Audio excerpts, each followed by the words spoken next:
और एडुके हमारे इस यूट्यूब चैनल में आप सभी का स्वागत है। तो हम लोग मॉडर्न हिस्ट्री ऑफ इंडिया के अंतर्गत महात्मा गांधी के गांधीवादी चरण के बारे में पढ़ रहे थे।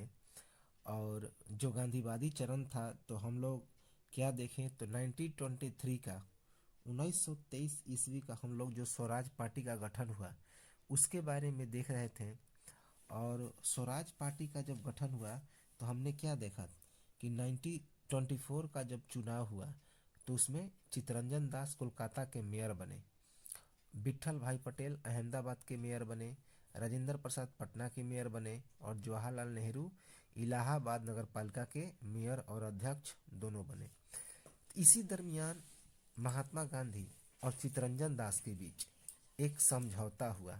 तो बहुत ही इम्पोर्टेंट है, महात्मा गांधी और चित्तरंजन दास के बीच एक समझौता हुआ जिसे गांधी दास समझौता के नाम से जाना जाता है। दास समझौता। तो गांधी दास समझौता के बारे में आज हम लोग पढ़ेंगे। परिवर्तनकारियों और अपरिवर्तनकारियों के बीच सामंजस्य बढ़ाने के लिए 1923 ईस्वी में मौलाना आजाद की अध्यक्षता में एक विशेष अधिवेशन बुलाया गया जिसमें गांधी दास समझौता शुरू करने का प्रस्ताव पारित हुआ। तो काफ़ी इम्पोर्टेंट है कि गांधी और दास का जो समझौता है उसका प्रस्ताव कब पारित हुआ तो 1923 ईस्वी में मौलाना आजाद की अध्यक्षता में एक विशेष अधिवेशन बुलाया गया था। तो महात्मा गांधी और चित्तरंजन दास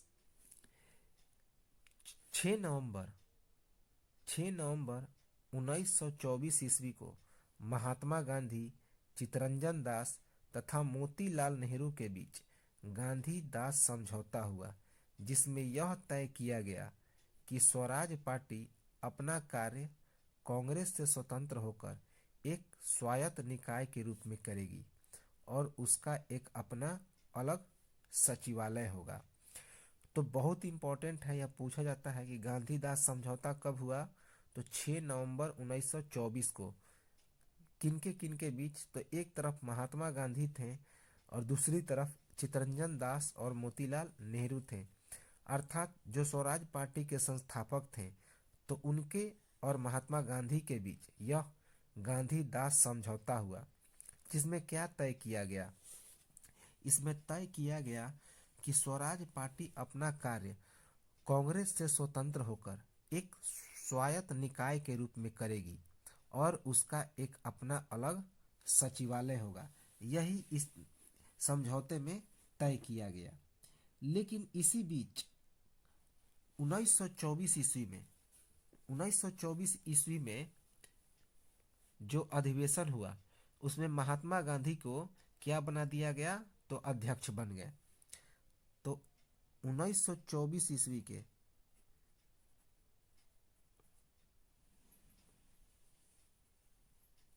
कर्नाटक के बेलगांव अधिवेशन में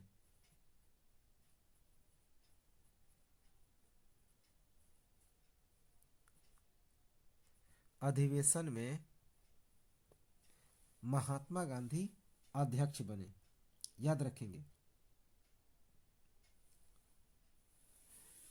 अधिवेशन।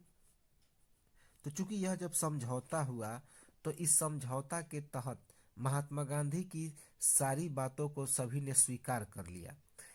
जो इसी कारण, हालांकि महात्मा गांधी की इच्छा नहीं थी कि वे अध्यक्ष पद पर बने, तो ये पहली बार और आखिरी बार अध्यक्ष बने। तो 1924 के कर्नाटक के बेलगांव अधिवेशन में महात्मा गांधी को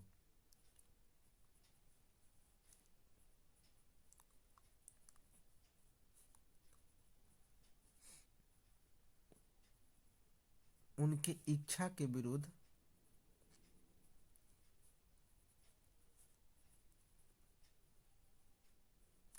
पहली बार और आखिरी बार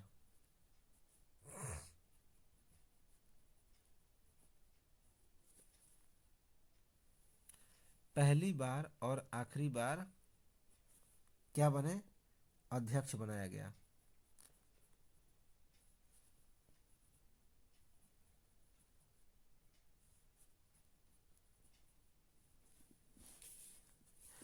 तो यह पूछा जाता है कि जो महात्मा गांधी थे किस अधिवेशन में अध्यक्षता किए। तो 1924 ईस्वी का जो कर्नाटक का बेलगांव अधिवेशन हुआ था, तो उसी अधिवेशन में महात्मा गांधी एकमात्र अधिवेशन में क्या बने, तो अध्यक्ष बने। हालांकि उनकी कोई इच्छा नहीं थी कि वे अध्यक्ष पद पर बने रहें, याद रखेंगे। तो उनकी कोई किसी भी प्रकार की इच्छा नहीं थी कि अध्यक्ष बने, लेकिन उन्हें अध्यक्ष अध्यक्ष बनाया गया। लेकिन वे पहली बार और आखिरी बार ही अध्यक्ष बने। तो कई बार एग्जाम में यह पूछा गया है कि गांधी जी किस अधिवेशन में अध्यक्ष बने थे। तो जो कर्नाटक का बेलगांव अधिवेशन था, तो उसी में पहली बार और आखिरी बार अध्यक्ष बने थे, जब महात्मा गांधी और चितरंजन दास और मोतीलाल नेहरू के बीच गांधी दास समझौता हुआ तब, याद रखेंगे, क्योंकि अलग सचिवालय बनाने पर निर्णय हुआ था। इंपॉर्टेंट है। इसी बीच क्या हो गया, तो ये जो चितरंजन दास थे और मोतीलाल नेहरू थे, ये इसे आगे बढ़ाने, स्वराज पार्टी को आगे बढ़ाने की ओर लगे हुए थे। लेकिन इसी दरमियान 1955 ईस्वी में चितरंजन दास की मृत्यु हो गई और इनकी यह जो पार्टी है स्वराज पार्टी, वह शिथिल पड़ गई। और इस प्रकार 1926 ईस्वी तक स्वराज पार्टी का अंत हो गया। याद रखेंगे कि इसी बीच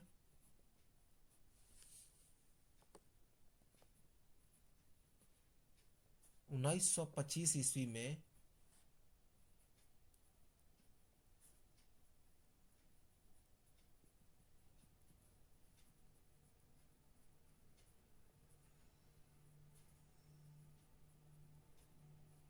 चितरंजन दास की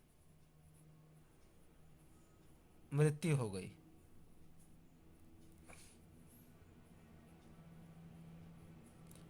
और स्वराज पार्टी शिथिल पड़ गई।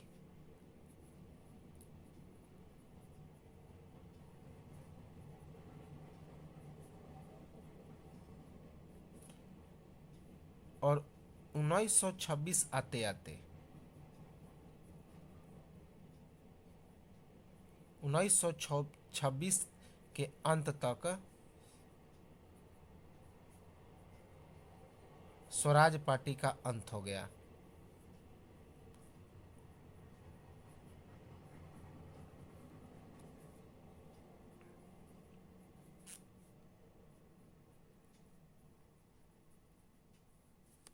तो इसी बीच 1925 ईस्वी में चितरंजन दास की मृत्यु हो गई और उसके बाद यह जो स्वराज पार्टी था वह शिथिल पड़ गया और 1926 आते आते इस पार्टी का पूरी तरह से अंत हो गया। तो इस प्रकार स्वराज पार्टी का कहानी खत्म हो गया। अब आता है साइमन कमीशन। तो साइमन कमीशन 1927 ईस्वी में यह गठन हुआ, लेकिन भारत आया एक साल के बाद 1928 ईस्वी में। तो अब यहाँ से एक आयोग आता है। तो जब 1925 ईस्वी में चितरंजन दास की मृत्यु हुई, तब उसके बाद यह मामला जो है चलता रहा और फिर 2 बरस के बाद एक आयोग का गठन हुआ। बहुत ही इंपॉर्टेंट है। उस आयोग का क्या नाम है, तो उस आयोग का नाम है साइमन कमीशन, साइमन आयोग। इसी में लाला लाजपत राय की मृत्यु भी हो जाएगी साइमन कमीशन का विरोध करने के समय। याद रखेंगे, साइमन गो बैक का इले नारा दे रहे थे। तो साइमन कमीशन, चलिए हम लोग देखते हैं साइमन कमीशन के बारे में। 1919 ईस्वी के मोंटेग्यू चेम्सफोर्ड सुधार अधिनियम को कब तैयार किया गया था, तो 1917 ईस्वी में तैयार किया गया था और इसे 1919 ईस्वी में पारित किया गया। और यह जो मोंटेग्यू चेम्सफोर्ड सुधार अधिनियम है, उसे 1921 ईस्वी में पूरे देश में लागू कर दिया गया। तो 1917 ईस्वी में मॉन्टेग्यू चेम्सफोर्ड सुधार अधिनियम को तैयार किया गया और 1919 ईस्वी में इसे पारित कर दिया गया और पूरे देश में इसे 1921 ईस्वी में लागू कर दिया गया। हम लोग सभी अधिनियम को देखेंगे एक साथ, पूरा इम्पोर्टेंट है, जहाँ से प्रश्न आते ही आते हैं, तो एक एक चीज को हम लोग देखेंगे। अब देखिए, तो 1919 के मॉन्टेग्यू चेम्सफोर्ड अधिनियम के कार्यों की समीक्षा के लिए, कार्यों की जांच के लिए, तो 1919 में जो मॉन्टेग्यू चेम्सफोर्ड अधिनियम पारित हुआ था, तो उसी के कार्यों की जांच के लिए, समीक्षा के लिए 10 बरस के बाद यानी कि 1929 ईस्वी में एक आयोग का गठन किया जाना था। चूंकि 1900 प्रत्येक 10 बरस के बाद एक आयोग का गठन होने का प्रस्ताव पारित हुआ था। जैसे कि 1909 ईस्वी में एक अधिनियम पारित हुआ, उसके बाद 1919 में अधिनियम पारित हुआ, फिर अगला 1929 ईस्वी में एक अधिनियम पारित होने वाला था। तो पिछले जो अधिनियम पारित होता था उसके कार्यों की समीक्षा के लिए 10 बरस के बाद अगला अधिनियम पारित होने की घोषणा की गई थी।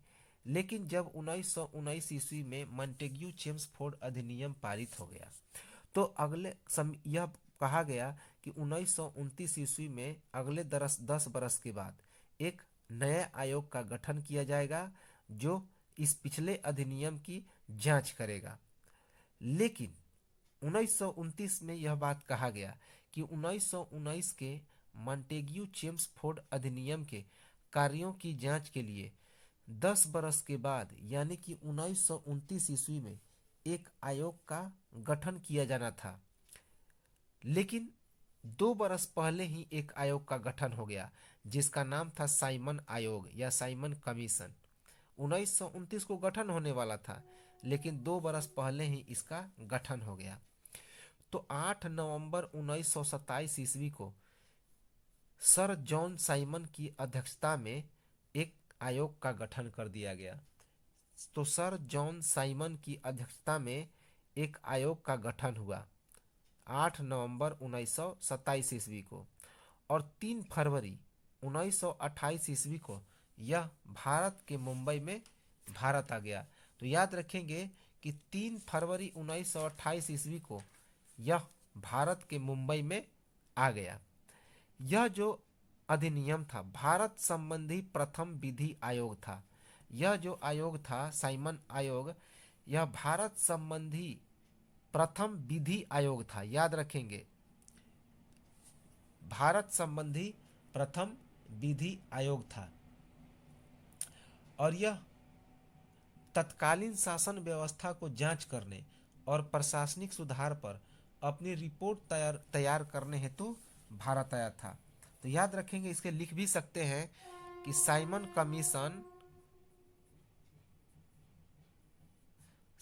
कमीशन भारत की तत्कालीन शासन व्यवस्था की जांच, भारत की तत्कालीन शासन व्यवस्था की जांच करने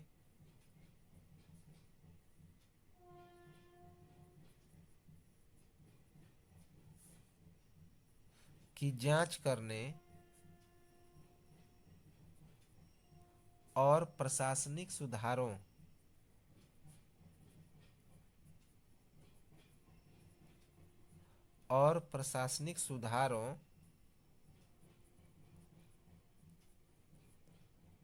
पर अपनी रिपोर्ट तैयार करने हेतु भारत आया था।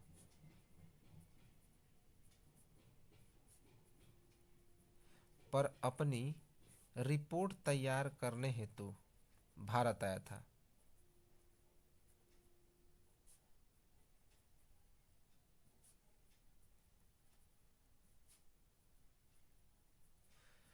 तो उसे यह देखना था कि जो हम लोग 10 बरस पहले जो कानून बनाए थे अर्थात भारत में जो तत्कालीन शासन व्यवस्था है वह किस ढंग से चल रहा है और भारत में प्रशासनिक सुधार हुआ है कि नहीं हुआ। तो इसी पर अपने रिपोर्ट तैयार करने के लिए एक आयोग का वह आयोग भारत आया था। हालांकि इसे 1929 में आना था, लेकिन 1927 में ही इसका गठन हुआ और दो बरस पहले ही भारत में आ गया। 1928 के शुरुआत में ही भारत में आ गया, 3 ही फरवरी को। 8 नवंबर 1927 को गठन हुआ सर जॉन साइमन की अध्यक्षता में, और 3 फरवरी 1928 को मुंबई में यह आ गया। इसी कारण इसे भारत संबंधी प्रथम विधि आयोग के नाम से जाना जाता है। तो उसका मुख्य उद्देश्य क्या था? तो 1919 के अधिनियम की समीक्षा करना और भारतीय राजनीतिक परिस्थितियों की जांच करना। तो 1919 में जो अधिनियम बना था वह उस अधिनियम के तहत भारत में जो राजनीतिक शासन व्यवस्था है, राजनीतिक परिस्थिति है, प्रशासनिक ढांचा है, उसमें कितने हद तक सुधार आया, तो इसी की जांच करने के लिए इसका गठन किया गया। अर्थात भारत की तत्कालीन शासन व्यवस्था की जांच करने और प्रशासनिक सुधारों पर अपनी रिपोर्ट तैयार करने तथा 1919 के अधिनियम की समीक्षा करने और भारतीय राजनीतिक परिस्थितियों की जांच करने, इसी कारण से साइमन आयोग भारत आया। इसे श्वेत आयोग के नाम से भी जाना गया। अब इसमें बुराइयां क्या थी? इसके जितने सारे सदस्य थे इसके जितने सारे सदस्य थे तो वे क्या थे? सब अंग्रेज थे, सभी अंग्रेज थे। इसे श्वेत आयोग अर्थात व्हाइट मेन कमीशन के नाम से भी जाना गया, क्योंकि इसके सभी सदस्य अंग्रेज थे। याद रखेंगे, इस आयोग को श्वेत आयोग कहा गया, व्हाइट मेन कमीशन, काफी इंपॉर्टेंट है। अब देखिए कि इस आयोग को 1929 में आना था। तो श्वेत आयोग क्यों कहा गया है साइमन कमीशन को, यह पूछा भी गया है। तो सीधी सी बात है कि इसके जितने सारे मेंबर्स थे सब अंग्रेज थे। सब क्या थे? तो अंग्रेज थे, भारतीय कोई भी नहीं था। तो इस आयोग को 1929 में आना था, परंतु कंजर्वेटिव पार्टी को इस बात का डर था कि लेबर पार्टी के हाथों उसकी कभी भी पराजय हो सकती है। अतः भारत जैसे महत्वपूर्ण उपनिवेश का भविष्य लेबर पार्टी के भरोसे नहीं छोड़ा जा सकता। अतः इसी कारण इसे समय से पहले भेज दिया गया। देखिए कि इस आयोग को 1929 में आना था, लेकिन पहले ही आ गया। इसका कारण क्या था? कि उस समय इंग्लैंड में कंजर्वेटिव पार्टी थी, उसे डर था कि लेबर पार्टी के हाथों उसकी पराजय हो सकती है। अतः भारत जैसे महत्वपूर्ण उपनिवेश का भविष्य किसके भरोसे छोड़ा जा सकता है?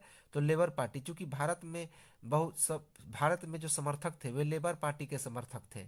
इसी कारण कंजर्वेटिव पार्टी को डर था कि लेबर पार्टी के हाथों उसकी पराजय हो सकती है, और कंजर्वेटिव पार्टी यह नहीं चाहता था कि भारत जैसे महत्वपूर्ण उपनिवेश का भविष्य लेबर पार्टी के हाथों छोड़ दिया जाए। तो इसी कारण उसे समय से पहले भेज दिया गया। उस समय पूछा जाएगा कि साइमन कमीशन के गठन के समय भारत का वायसराय कौन था? तो लॉर्ड इरविन था। कई बार एग्जाम में पूछा गया है कि जिस समय साइमन कमीशन भारत आया तो उस समय भारत का जो वायसराय कौन था? तो वह था लॉर्ड इरविन।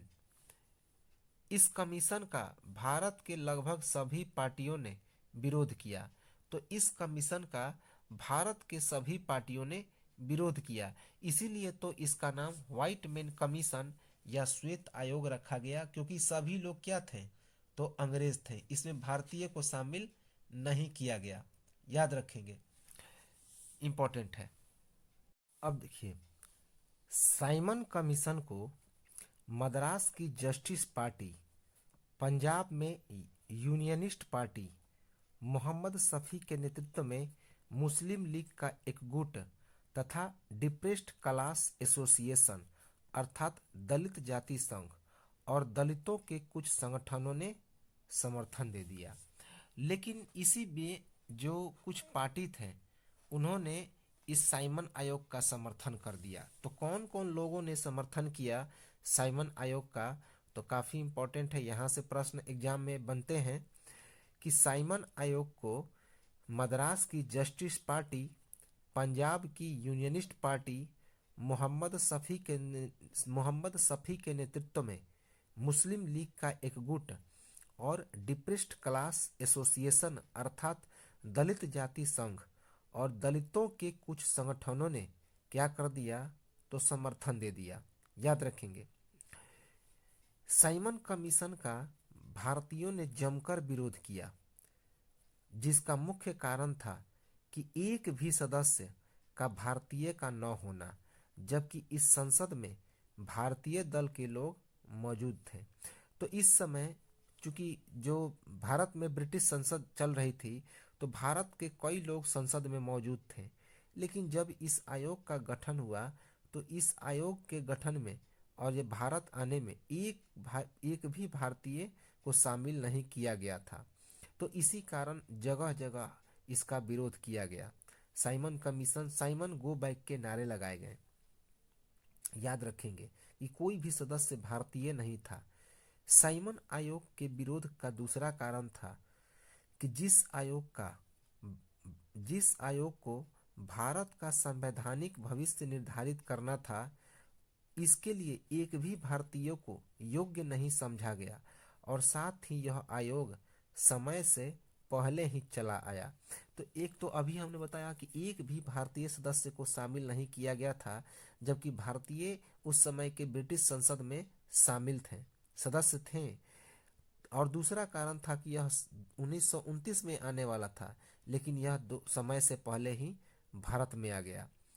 तो जो संवैधानिक भविष्य का निर्धारण करना था, जिसे उसमें एक भी भारतीय को योग्य नहीं समझा गया, सभी भारतीयों को अयोग्य समझा गया, सभी भारतीयों को दरकिनार कर दिया गया।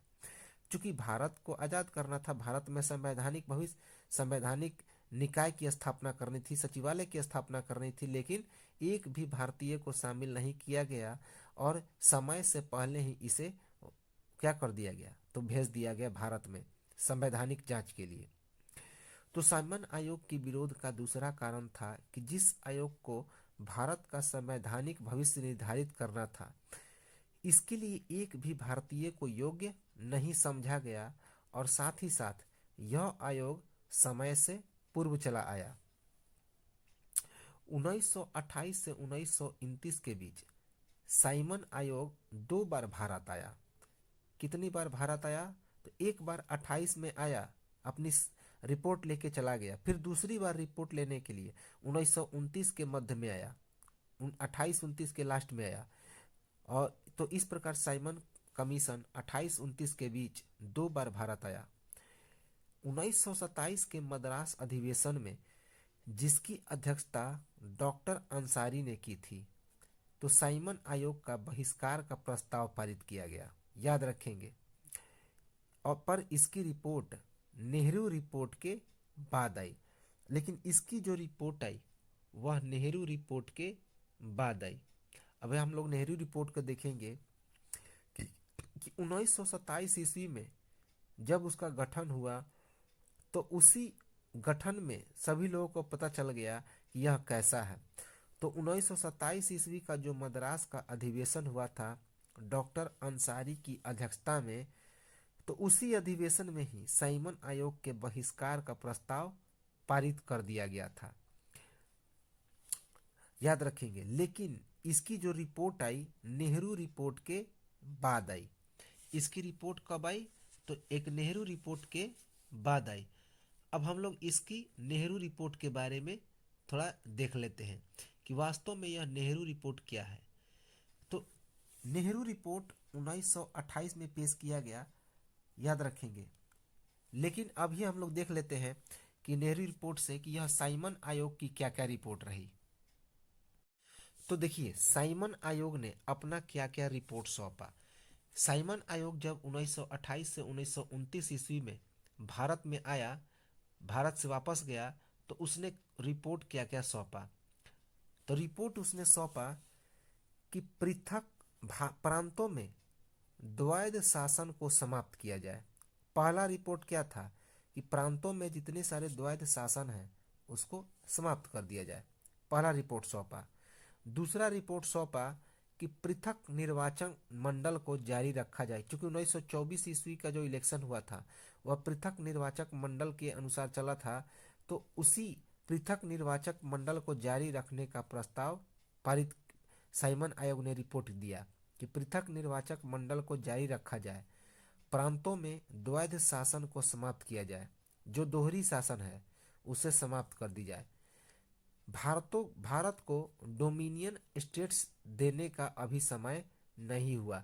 तो सबसे तो बड़ा कारण अपना जो रिपोर्ट सौंपा, ये सबसे डेंजरस रिपोर्ट यही था कि भारत को डोमिनियन स्टेट्स अभी देने का समय नहीं हुआ।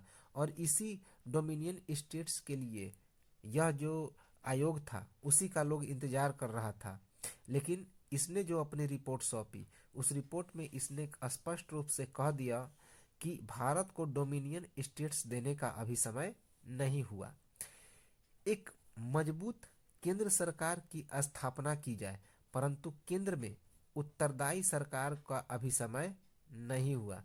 साथ ही साथ इसने एक और कर दिया कि एक मजबूत केंद्र सरकार की स्थापना की जाए, अर्थात कि जो भारत में शासन रहेगा वह अंग्रेजों का ही रहेगा, लेकिन एक मजबूत अंग्रेजी शासन रहेगा। तो जो इसका अनुमोदन करना था सही, उसका उल्टा कर दिया अंग्रेजों ने। साथ ही साथ केंद्र में उत्तरदायी सरकार का समय अभी नहीं। तो इस रिपोर्ट में क्या कहा गया कि अभी उत्तरदायी सरकार का समय नहीं हुआ है, उत्तरदायी सरकार का समय अभी नहीं हुआ, लेकिन भारतीय लोग उत्तरदायी सरकार चाहते थे। साथ ही साथ उच्च न्यायालय भारत सरकार के नियंत्रण में कर दिया जाए। तो एक चीज तो अच्छा किया अंग्रेजों ने कि उच्च न्यायालय को क्या कहा कि इन्हें भारत सरकार के नियंत्रण में कर दिया जाए, जो हाईकोर्ट है उन्हें इंडियन गवर्नमेंट के अंदर में दे दिया जाए।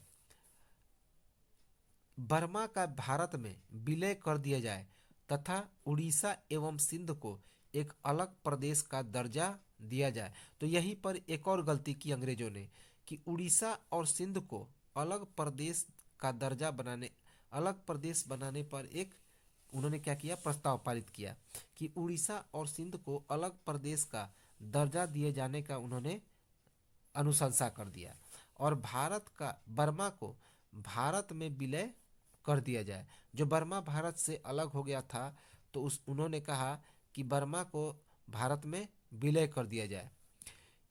प्रांतीय विधान मंडलों में सदस्यों की संख्या को बढ़ाया जाए। तो प्रांतीय विधान मंडलों में सदस्यों की संख्या को बढ़ाने पर भी विचार हुआ, लेकिन बढ़ाने पर तो विचार था, सही था, लेकिन अंग्रेजी सदस्यों को, भारतीय सदस्यों को नहीं। तो इसके कारण भी भारतीयों में इस आयोग के प्रति काफी रोष व्यक्त था। तो प्रांतीय विधान मंडलों में सदस्यों की संख्या को बढ़ाया जाए। गवर्नर एवं गवर्नर जनरल अल्पसंख्यक जातियों के हितों के प्रति विशेष ध्यान रखे। तो ये एक बहुत अच्छा काम किया अंग्रेजों ने कि गवर्नर और गवर्नर जनरल अल्पसंख्यक जातियों के हितों के प्रति विशेष ध्यान रखे। तो इस आयोग ने एक और बात कहा कि जो गवर्नर हैं और जो गवर्नर जनरल हैं वे जो अल्पसंख्यक जाति हैं, जो पिछड़ी जाति हैं, जो समाज में सबसे नीचे हैं, तो उनके हितों के प्रति विशेष ध्यान रखें। और 9वां रिपोर्ट दिया कि प्रत्येक 10 बरस के बाद समीक्षा के लिए संविधान आयोग की नियुक्ति की व्यवस्था को समाप्त कर दिया जाए तथा भारत के लिए एक ऐसा लचीला संविधान बने जो स्वयं से ही विकसित हो। तो इस रिपोर्ट के बाद अंग्रेजों ने क्या घोषणा किया कि इस रिपोर्ट में क्या बताया गया कि अब से जो है प्रत्येक 10 बरस के बाद जो समीक्षा की जाती थी, अब संविधान आयोग की नियुक्ति की व्यवस्था को समाप्त कर दिया जाए तथा भारत के लिए एक ऐसी लचीला संविधान बने जो स्वयं से विकसित हो। याद रखेंगे कि यही सबसे इम्पोर्टेंट रिपोर्ट था। इस रिपोर्ट में क्या बताया गया कि यह जो रिपोर्ट था इसमें कहा गया कि प्रत्येक 10 बरस के बाद समीक्षा के लिए संविधान आयोग की नियुक्ति की व्यवस्था को समाप्त कर दिया जाए तथा भारत के लिए एक ऐसा लचीला संविधान बने जो स्वयं से विकसित हो। याद रखेंगे। अब देखिए, साइमन कमीशन की रिपोर्ट का प्रकाशन पूछा जाए कि कब हुआ, तो साइमन कमीशन के रिपोर्ट का प्रकाशन 13 सितंबर 27 मई 1930 को हुआ। तो यह भी नोट कर लेंगे कि साइमन कमीशन के रिपोर्ट का प्रकाशन कब हुआ, तो 27 मई 1930।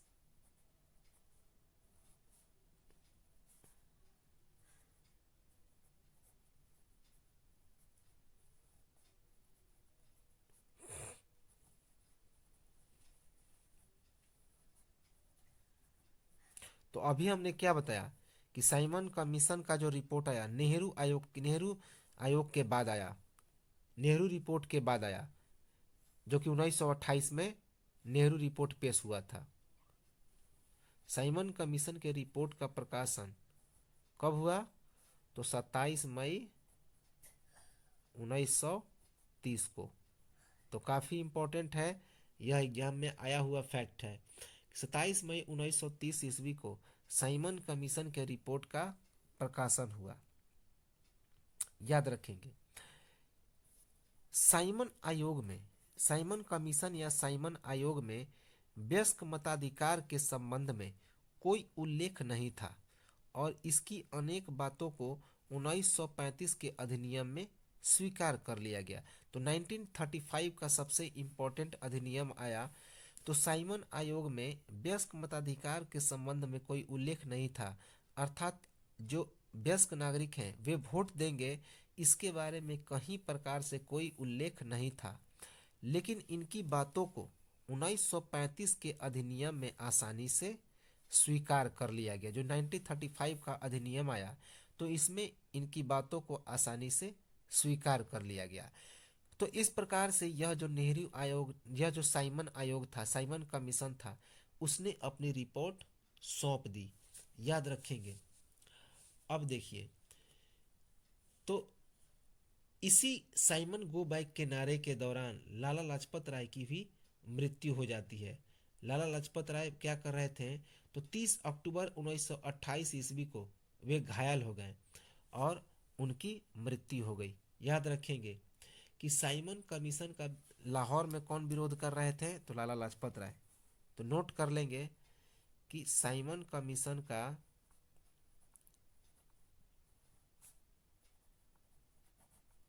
ये चीज हम लोग पढ़ भी चुके हैं। साइमन कमीशन का पंजाब में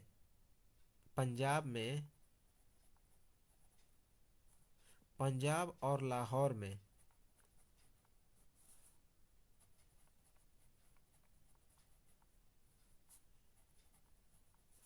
लाला लाजपत राय, हम लोग इसे देखेंगे भी, Lala Lajpat Rai Simon go back के नारे के साथ विरोध कर रहे थे। साइमन गो बैक, साइमन वापस जाओ,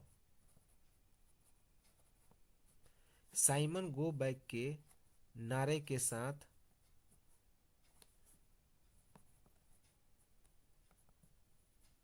विरोध कर रहे थे। तो इसी कारण पुलिस की लाठी से, हमने बताया था सैंडर्स ने क्या किया था, तो आदेश दिया था। सैंडर्स ने क्या किया था, आदेश दिया था, तो विरोध कर रहे थे। तो इसी कारण लाठियों के प्रहार से 30 अक्टूबर 1928 ईस्वी को उनकी मृत्यु हो गई। तो इसी कारण लाहौर में 30 अक्टूबर 1928 ईस्वी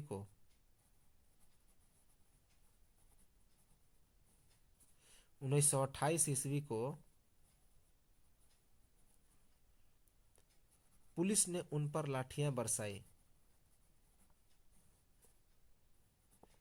पुलिस ने उन पर जमकर लाठियां बरसाई।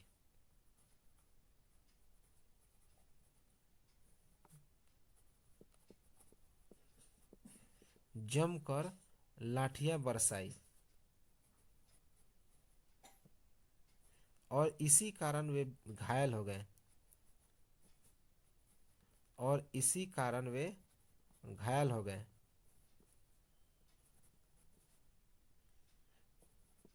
और इसी घायल के दौरान इसी घायल के दौरान उनकी मृत्यु ही हो गई दिसंबर 1928 ईस्वी में। और दिसंबर 1928 ईस्वी में उनकी मृत्यु हो गई। दिसंबर 1928 ईस्वी में उनकी क्या हो गई? तो मृत्यु हो गई। तो यह भी पूछा गया फैक्ट है कि किस नेता की पंजाब में मृत्यु हुई? तो लाला लाजपत राय की, जब वे साइमन गो बैक का नारा लगा रहे थे, साइमन पीछे जाओ, साइमन वापस जाओ। तो इसी कारण 30 अक्टूबर 1928 ईस्वी को पुलिस ने उन पर जमकर लाठियां बरसा दी और इसी लाठी के बरसाने के कारण वे घायल हो गए और इससे उबर नहीं पाए और दिसंबर 1928 ईस्वी में उनकी मृत्यु हो गई। और इसी कारण भगत सिंह ने इसका बदला लिया था सैंडर्स की हत्या करके। सैंडर्स की हत्या करके, क्योंकि लाला लाजपत राय किसके गुरु थे? तो भगत सिंह के गुरु थे। याद रखेंगे, भगत सिंह लाला लाजपत राय के ही शिष्य थे। याद रखेंगे, इंपॉर्टेंट है। तो ये तो था हमारा कौन सा? ये था हमारा साइमन आयोग, साइमन कमीशन। अब हम लोग देखेंगे नेहरू रिपोर्ट के बारे में। नेहरू रिपोर्ट के बारे में अब देखिए, तो एक नेहरू रिपोर्ट पारित हुआ 1928 ईस्वी में, जिसके अंतर्गत एक आयोग का गठन हुआ, नेहरू आयोग। लेकिन इसके पहले कुछ घटनाएं घट गई। घटनाएं क्या घटी? तो हम लोग जानते हैं कि लाला लाजपत राय की जब हत्या कर दी सैंडर्स ने, तो भगत सिंह ने सैंडर्स की भी हत्या कर दी। तो भगत सिंह के नेतृत्व में पंजाब के क्रांतिकारियों ने 17 दिसंबर 1928 ईस्वी को लाहौर के तत्कालीन सहायक पुलिस कप्तान, यह उस समय क्या था? तो असिस्टेंट एसपी था। याद रखेंगे, लाला लाजपत राय चूंकि गुरु थे, चूंकि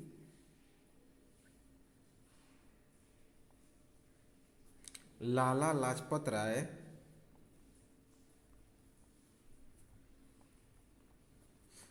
भगत सिंह के गुरु थे,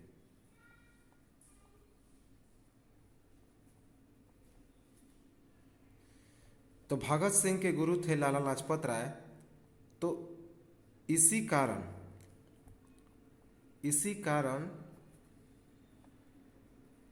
लाला लाजपत राय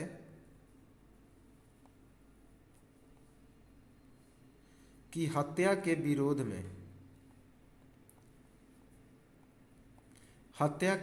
में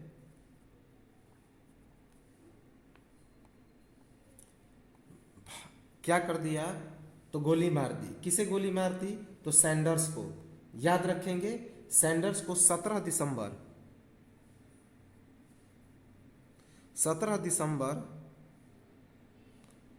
1728 ईस्वी को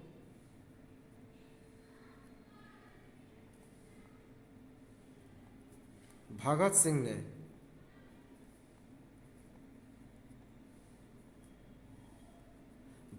ने सैंडर्स की हत्या कर दी। याद रखेंगे, सैंडर्स की हत्या कर दी, जो उस समय तत्कालीन पुलिस कप्तान था। सैंडर्स जो कि उस समय तत्कालीन पुलिस कप्तान था।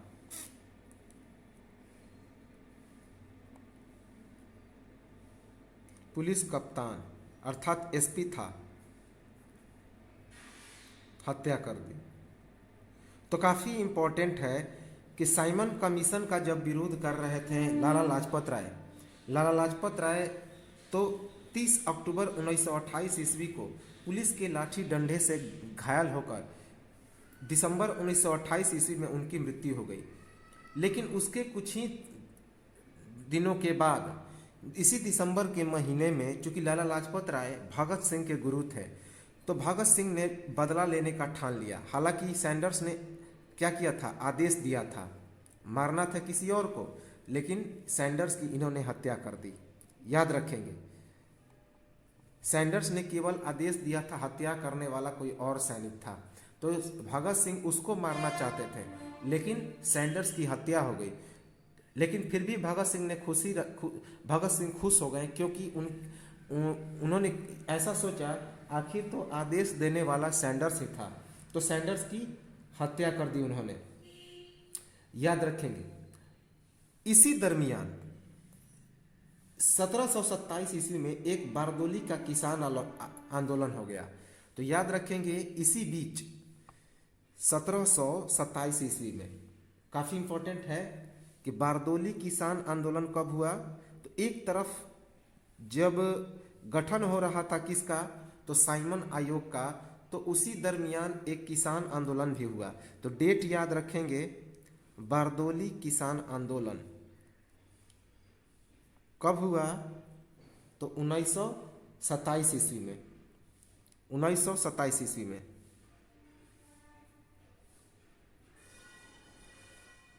याद रखेंगे, प्रारंभ हुआ था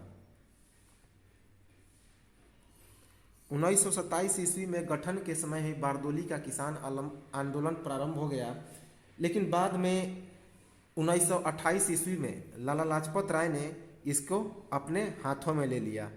अर्थात बाद में लाला लाजपत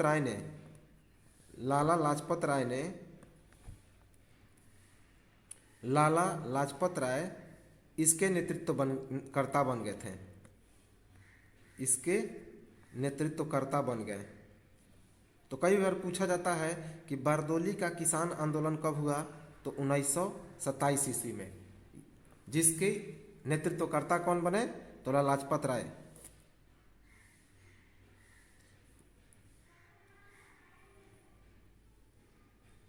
इसके नेतृत्वकर्ता बन गए।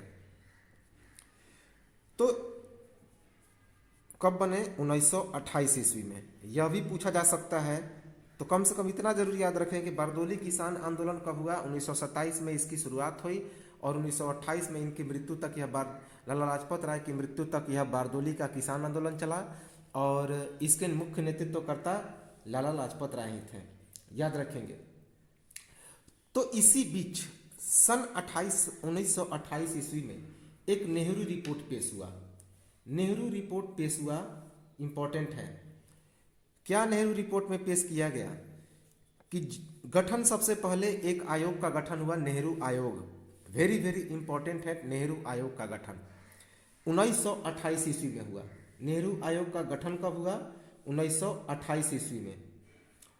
जब भारतीय राजनीतिक दल साइमन आयोग का लगातार विरोध कर रहे थे, तो तत्कालीन भारत सचिव लॉर्ड बिर्केनहेड ने भारतीयों को यह चुनौती दे दी कि वे ऐसा संविधान बनाकर लाएं जिस पर सभी दलों का एक मत हो, और इस चुनौती को स्वीकार करते हुए प्रथम सर्वदलीय सम्मेलन दिल्ली में आयोजित हुआ, जबकि दूसरा सर्वदलीय सम्मेलन मुंबई में आयोजित हुआ, जिसकी अध्यक्षता किसने की, तो डॉक्टर अंसारी ने की।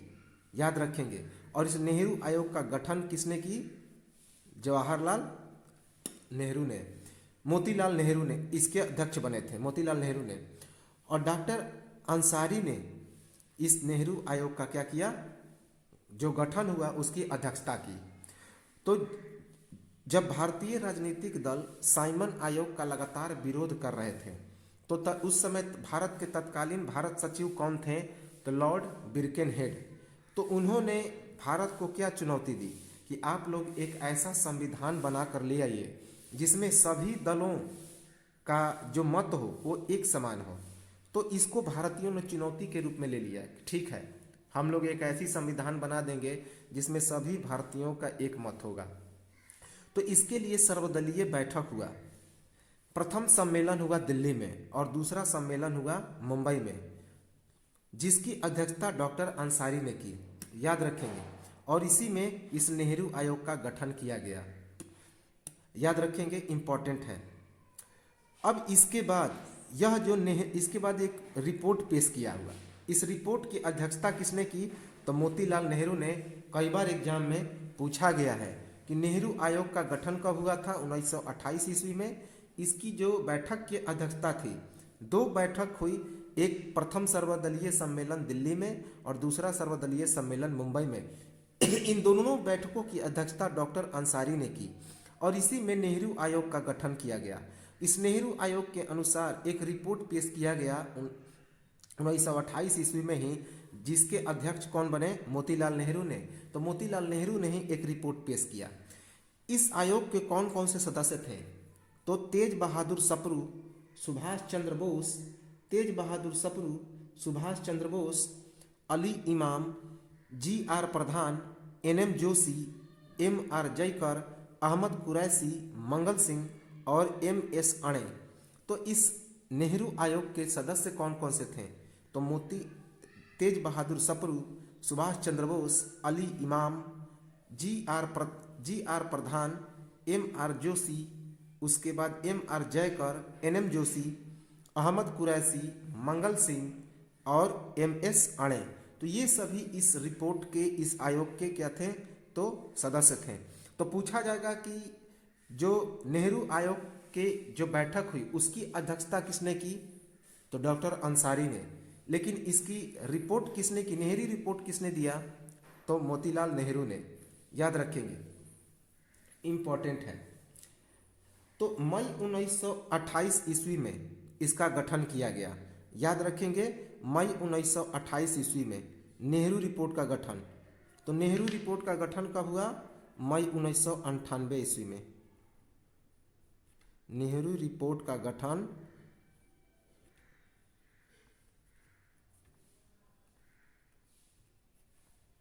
मई 1998 में, मई 1928 में, सॉरी, मई 1928 में इसका गठन हुआ। याद रखेंगे।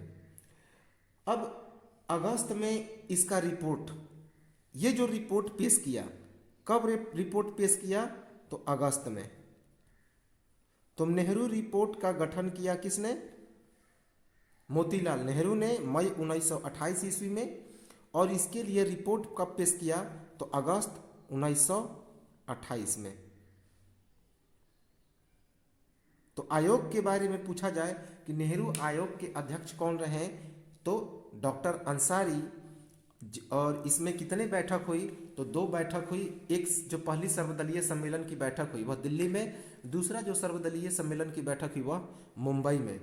और इस समय भारत के जो सचिव कौन थे? तो लॉर्ड बिरकेनहेड। याद रखेंगे। अब इसके सदस्य कौन थे? तो तेज बहादुर Sapru, Subhash Chandra Bose, Ali Imam, G R Pradhan, N M Joshi, M R Jayakar, Ahmed Qureshi, Mangal Singh और एम एस अणे। याद रखेंगे। अब दिसंबर 1928 ईस्वी में इसे अस्वीकार कर दिया गया। तो दिसंबर 1928 ईस्वी में अस्वीकार कर दिया गया। लेकिन उससे पहले हम लोग देखें कि इस रिपोर्ट में क्या क्या लिखा गया था, इस रिपोर्ट में क्या क्या मांग दिया गया मोतीलाल नेहरू के द्वारा। तो भारत को एक डोमिनियन राज्य का दर्जा दिया जाए। तो मोतीलाल नेहरू ने अपनी रिपोर्ट में पेश किया, क्या मांग किया? कि भारत को एक डोमिनियन राज्य का दर्जा दिया जाए। पृथक निर्वाचन मंडल के स्थान पर केंद्रीकृत निर्वाचक मंडल को लागू किया जाए। तो जो पृथक निर्वाचक मंडल है उसके स्थान पर एक केंद्रीकृत निर्वाचक मंडल को लागू किया जाए, सेंट्रलाइज कर दिया जाए। धर्मनिरपेक्ष राज्य की स्थापना की जाए, अर्थात सभी धर्मों को एक समान से देखने की व्यवस्था किया जाए। केंद्र और राज्य दोनों में उत्तरदायी सरकार की स्थापना की जाए, किंतु केंद्र को मजबूत बनाने के लिए अवशिष्ट शक्तियां केंद्र के पास ही रखी जाए। तो इन्होंने रिपोर्ट में पेश किया कि केंद्र और राज्य दोनों में उत्तरदायी सरकार की स्थापना की जाए, लेकिन केंद्र को मजबूत बनाने के लिए और जो अवशिष्ट शक्तियां हैं वह केंद्र के पास ही रखी जाए। महिलाओं को समान अधिकार दी जाए, महिलाओं को भी उसमें समान अधिकार देने की व्यवस्था की जाए। वयस्क मताधिकार की व्यवस्था की जाए।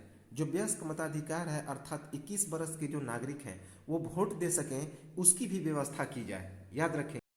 अब देखिए, अगला क्या मांग था कि मौलिक अधिकार की स्वतंत्रता दी जाए, कि मौलिक अधिकार की स्वतंत्रता दी जाए, हमें अपने मौलिक अधिकार को इस्तेमाल करने की स्वतंत्रता दी जाए।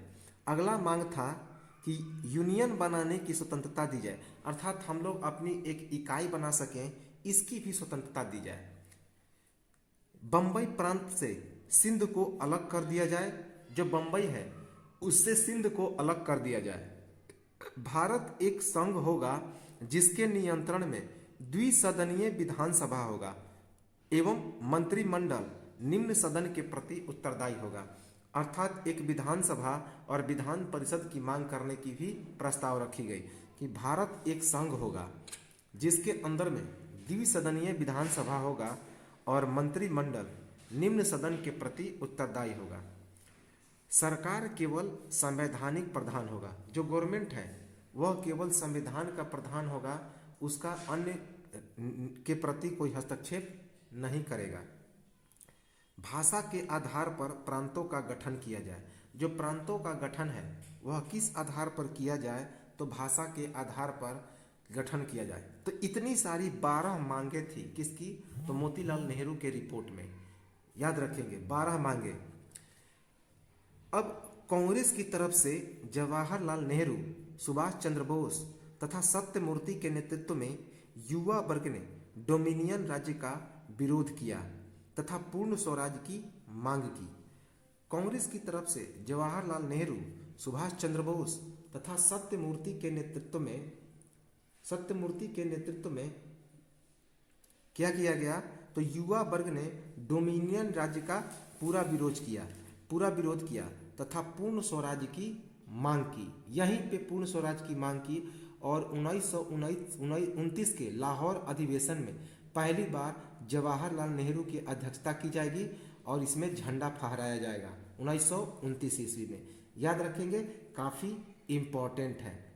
अब देखिए कि मुस्लिम लीग का कहना था कि पृथक निर्वाचक मंडल को जारी रखा जाए तथा राजनीतिक शक्ति प्रांतों के पास होना चाहिए।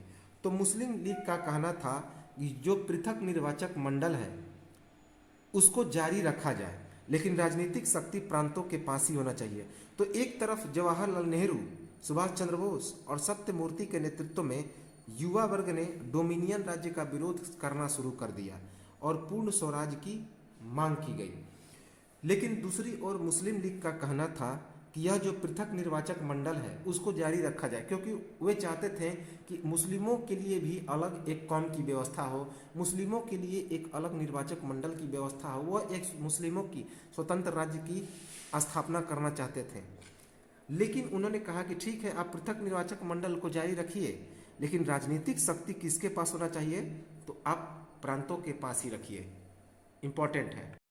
अब देखिए, जब इतने सारे लोग विरोध करने लगे तो दिसंबर 1928 ईस्वी में इस रिपोर्ट को अस्वीकार कर दिया गया। तो काफ़ी इम्पोर्टेंट है कि इन्हीं सब कारणों से चूंकि मुस्लिम लीग विरोध करने लगे, कांग्रेस की तरफ से जवाहरलाल नेहरू, सुभाष चंद्र बोस और सत्यमूर्ति के नेतृत्व में युवा वर्ग ने डोमिनियन राज्य का विरोध किया, पृथक निर्वाचक मंडल का विरोध किया मुस्लिम लीग ने। तो इन्हीं सब कारणों से दिसंबर 1928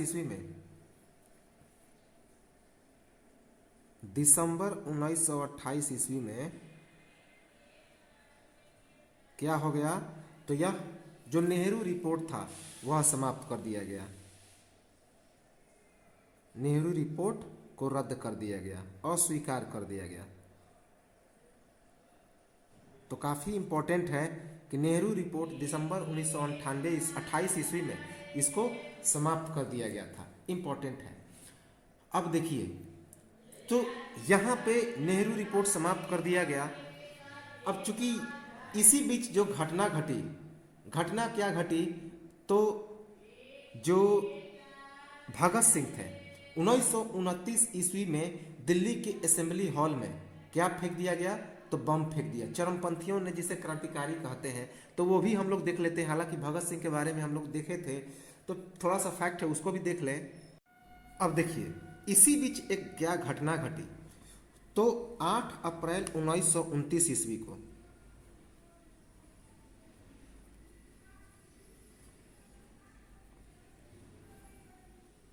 8 अप्रैल 1929 ईस्वी को 8 अप्रैल 1929 ईस्वी को पब्लिक सेफ्टी बिल पास हो रहा था।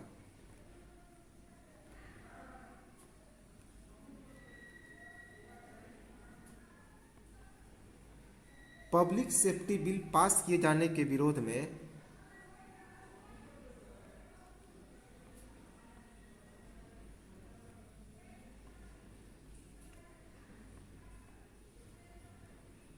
तो 8 अप्रैल 1929 ईस्वी को पब्लिक सेफ्टी बिल पास किए जाने के विरोध में बटुकेश्वर दत्त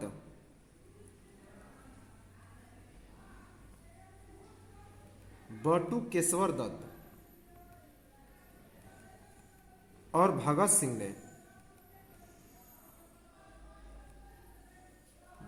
ने दिल्ली दिल्ली में सेंट्रल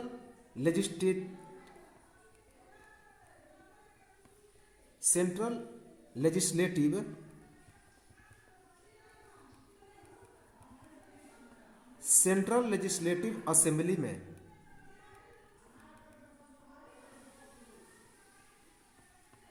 बम फेंककर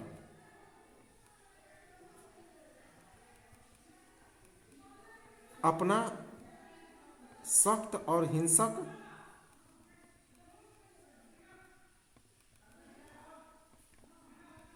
विरोध प्रस्तुत किया। अपना सख्त और हिंसक विरोध प्रस्तुत किया।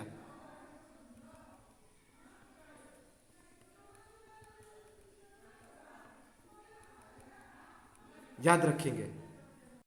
तो पब्लिक सेफ्टी बिल पास किए जाने के विरोध में बटुकेश्वर दत्त और भगत सिंह ने दिल्ली में 8 अप्रैल 1929 ईस्वी को क्या सेंट्रल लेजिस्लेटिव असेंबली में बम फेंककर अपना सख्त और हिंसक विरोध प्रस्तुत किया।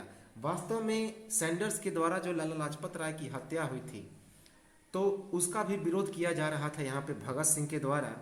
और दूसरा जो गुस्सा था, क्या गुस्सा था कि पब्लिक सेफ्टी बिल पास हो रहा था। तो इसी कारण अपने गूंगे बहरे सरकार को सुनाने के लिए भगत सिंह और बटुकेश्वर दत्त ने सेंट्रल लेजिस्लेटिव असेंबली में बम फेंक दिया। तो इसी के बाद दोनों का इन्हें आरोपित बना दिया गया। एक तो सैंडर्स की हत्या का पहले से ही अंग्रेजों में गुस्सा था, तो सैंडर्स की हत्या का केस लाद दिया गया और बम से जान मारने की हत्या का भी इन पर, कि जो सेंट्रल लेजिस्लेटिव असेंबली में है, इस असेंबली में ये बम फेंक कर किसी की हत्या करना चाहते थे, तो उल्टा केस लाद कर अंग्रेजों ने इनको क्या कर दिया, तो जेल में डाल दिया। किस जेल में, तो लाहौर जेल में। लाहौर जेल में इन्हें डाल दिया गया। तो 63 दिनों तक इन्होंने भूख हड़ताल किया। 63वें दिन जतिन दास की मृत्यु हो गई भूख हड़ताल से, और 13 सितंबर 1929 ईस्वी को इन्हें फांसी दे दी गई। तो याद रखेंगे कि 13 जुलाई 1929 ईस्वी को 13 जुलाई 1929 ईस्वी को जतिन दास, जो कि हिंदू, तो 13 जुलाई 1929 ईस्वी को जतिन दास की 63वें दिन भूख हड़ताल से मृत्यु हो गई। भूख हड़ताल से मौत हो गई। याद रखेंगे, 63वें दिन 13 जुलाई 1929 ईस्वी को जतिन दास की भूख हड़ताल से मौत हो गई। और 13 सितंबर 1929 ईस्वी को, तो डेट याद रखेंगे, 13 सितंबर 1929 ईस्वी को 1929 ईस्वी को क्या हो गई, तो भगत सिंह को फांसी हो गई। भगत सिंह को फांसी हो गई।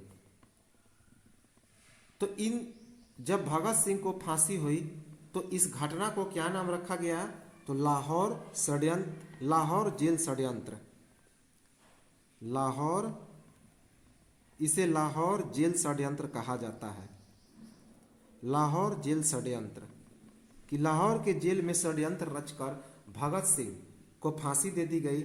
हालांकि 62 दिनों तक इन्होंने हड़ताल किया था, लेकिन 63वें दिन भूख से बर्दाश्त नहीं हुआ जतिन दास को और उनकी मृत्यु। हालांकि ये सब चीज़ें हम लोग पढ़ भी चुके हैं, क्योंकि ये घटना जो है नेहरू रिपोर्ट और जो कांग्रेस की मांग है 1929, जो पूर्ण स्वराज की मांग की गई थी कांग्रेस के द्वारा, उसके बीच की घटना है। तो इसी कारण हम लोगों ने इसे देख लिया।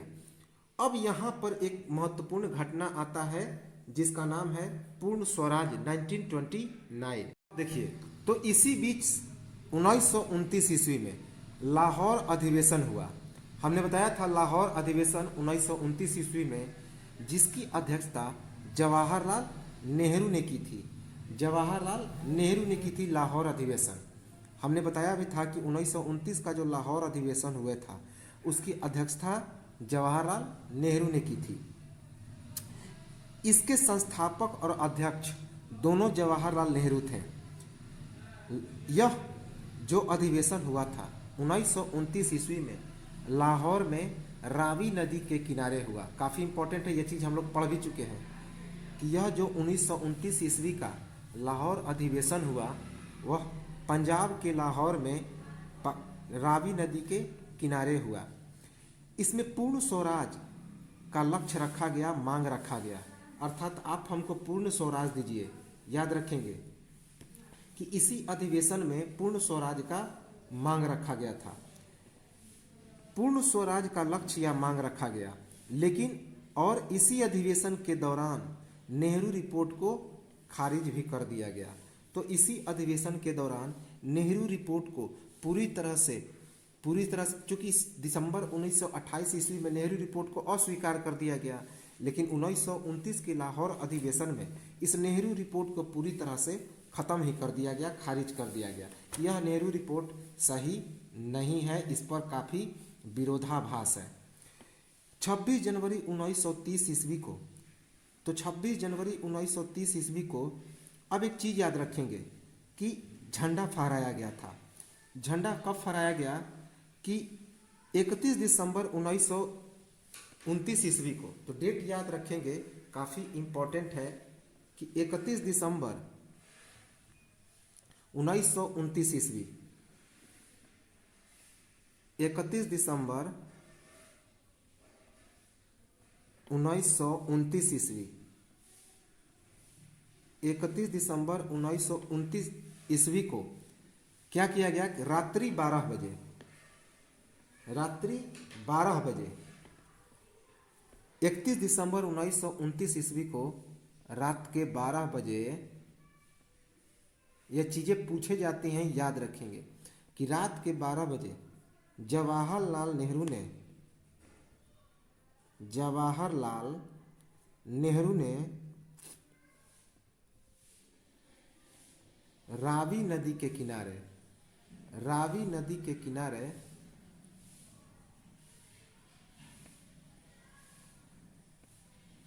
रावी नदी के किनारे भारतीय झंडा, जो नवनिर्मित झंडा था, भारतीय झंडा,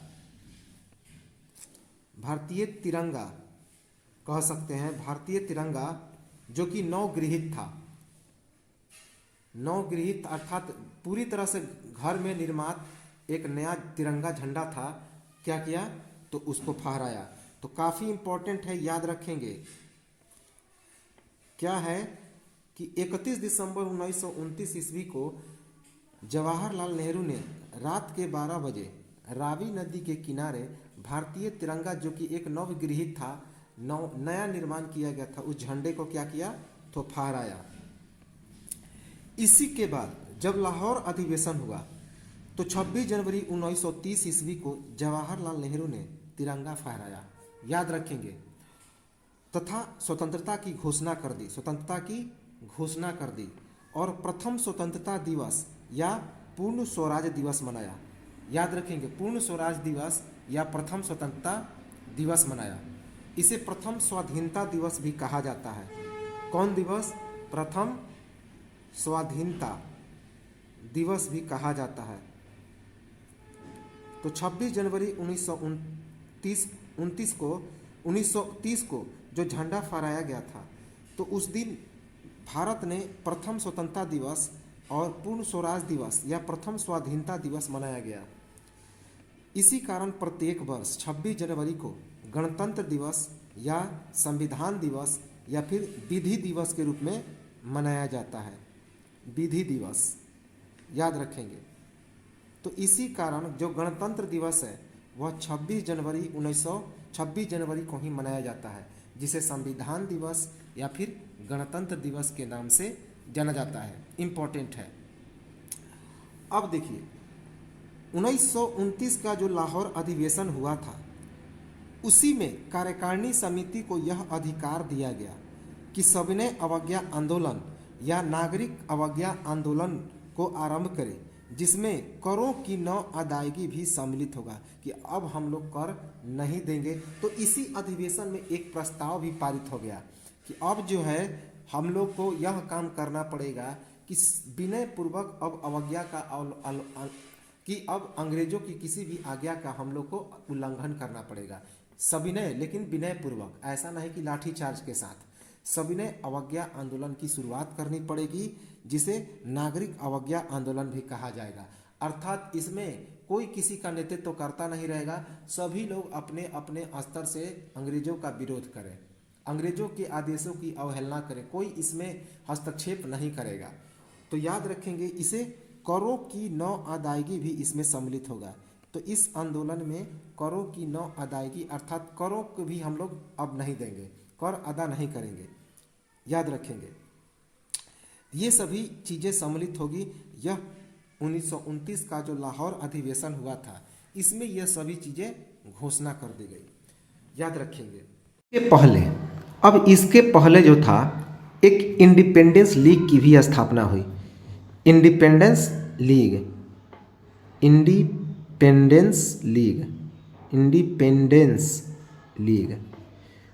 अर्थात स्वतंत्रता लीग की स्थापना हुई थी। देखिए इस इंडिपेंडेंस लीग में क्या क्या चीज़ था, काफ़ी इम्पोर्टेंट है। पूछा जाता है कि इंडिपेंडेंस लीग की स्थापना कब हुई थी, तो 1928 ईस्वी में। तो लाहौर अधिवेशन से पहले एक घटना घटा था, उसको भी हम लोग देख लें, जिसकी स्थापना 1928 ईस्वी में हुई थी। इसके संस्थापक थे सुभाष चंद्र बोस और जवाहरलाल नेहरू।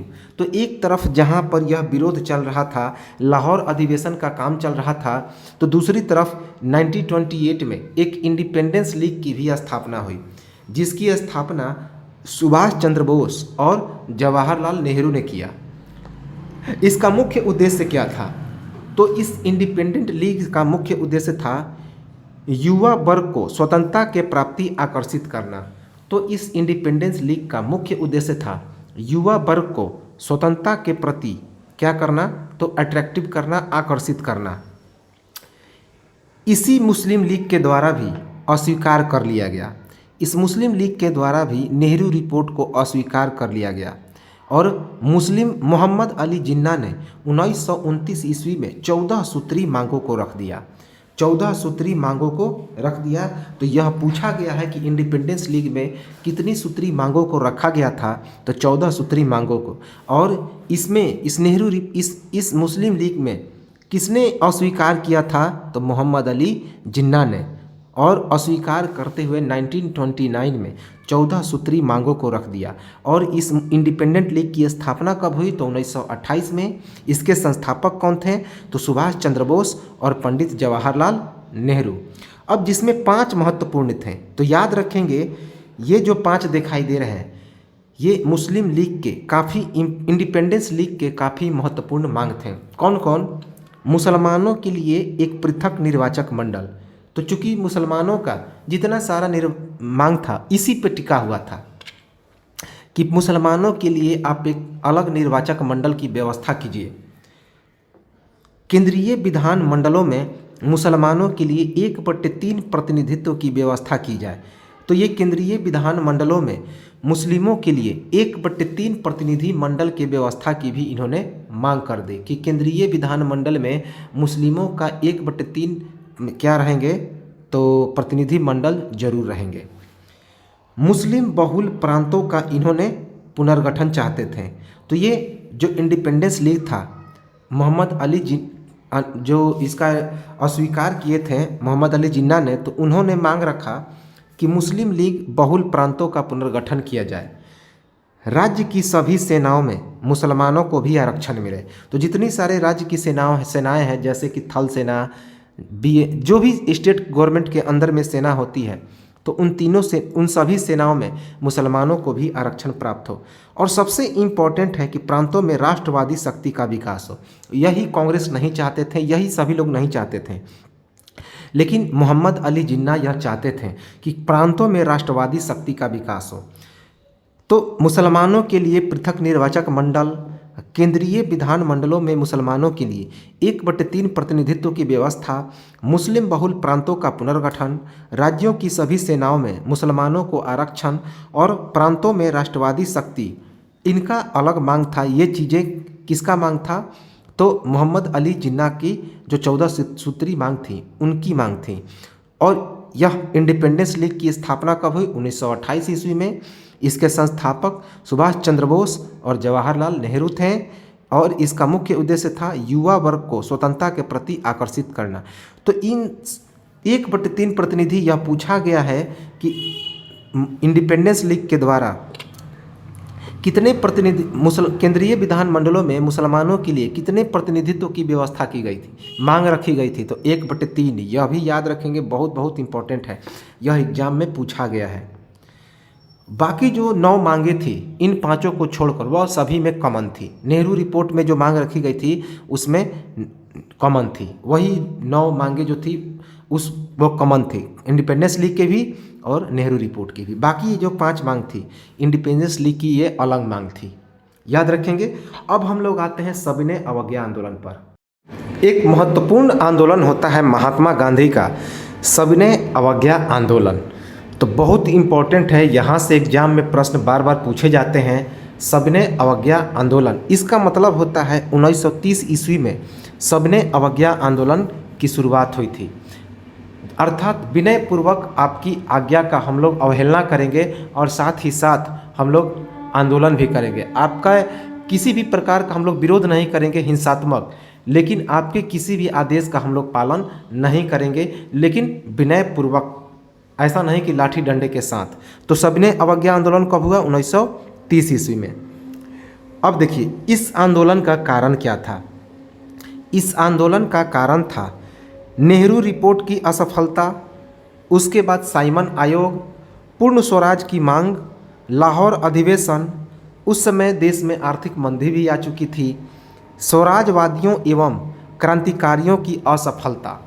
तो सविनय अवज्ञा आंदोलन का मुख्य कारण था नेहरू रिपोर्ट की असफलता, साइमन आयोग, पूर्ण स्वराज की मांग, लाहौर अधिवेशन, आर्थिक मंदी, स्वराजवादियों एवं क्रांतिकारियों की असफलता, ये सभी कारण थे। अब यह आंदोलन कैसे हुआ? इसकी शुरुआत किसने की थी? तो महात्मा गांधी ने। याद रखेंगे कि 12 मार्च 1930 ईस्वी को, डेट तो एकदम याद रखेंगे, 12 मार्च 1930 ईस्वी, 12 मार्च 1930 ईस्वी को महात्मा गांधी साबरमती आश्रम से दांडी तक की पैदल यात्रा की, जिसे दांडी मार्च भी कहा जाता है। तो इम्पॉर्टेंट है कि महात्मा गांधी ने 12 मार्च 1930 ईस्वी को साबरमती आश्रम से, साबरमती आश्रम कहाँ पे है? तो अहमदाबाद में है। हम लोग जब गांधी जी के बारे में उनका पूरा परिचय देख रहे थे तो इसे देखा भी था, महात्मा गांधी का जो साबरमती आश्रम, वो कहाँ पे था? तो अहमदाबाद में। तो दांडी तक, साबरमती आश्रम से दांडी तक की उन्होंने पैदल यात्रा की। याद रखेंगे, पैदल यात्रा की, जिसे दांडी मार्च भी कहा जाता है। क्या कहा जाता है? तो दांडी मार्च। महात्मा गांधी ने साबरमती आश्रम से 78 लोगों के साथ यात्रा आरंभ किया। तो कभी कभी किताब में 79 भी लिखा रहता है, जो तो 78 ही इम्पोर्टेंट है, 79 को इग्नोर कर देंगे। तो महात्मा गांधी ने साबरमती आश्रम से 78 लोगों के साथ यात्रा प्रारंभ किया। इस पर 358 किलोमीटर की यात्रा की। 358 किलोमीटर याद रखेंगे कि 358 किलोमीटर की यात्रा करके और दांडी पहुँचते पहुँचते इनके साथ 1000 लोग हो गए। तो याद रखेंगे, अगर मील में देखा जाए तो मील में पूछा जाता है कितने मील यात्रा किया, तो 241 मील। याद रखेंगे 358 किलोमीटर या 241 मील। तो कभी कभी परीक्षा में मील में भी पूछ लिया जाता है, तो कभी कभी एग्जाम में क्या कर लिया जाता है, तो मील में भी पूछ लिया जाता है कि कितने मील इन्होंने यात्रा किया। तो याद रखेंगे 258 किलोमीटर या 241 मील यात्रा किया इन्होंने। याद रखेंगे, काफ़ी इम्पोर्टेंट है, 241 मील या 258 किलोमीटर, काफ़ी इम्पोर्टेंट है।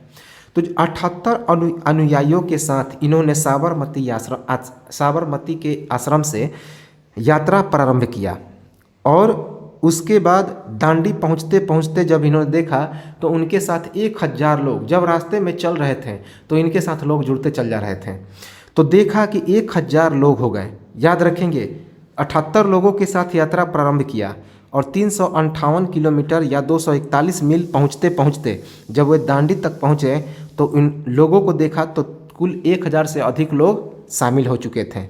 याद रखेंगे, काफ़ी इम्पोर्टेंट है, पूछा भी गया है।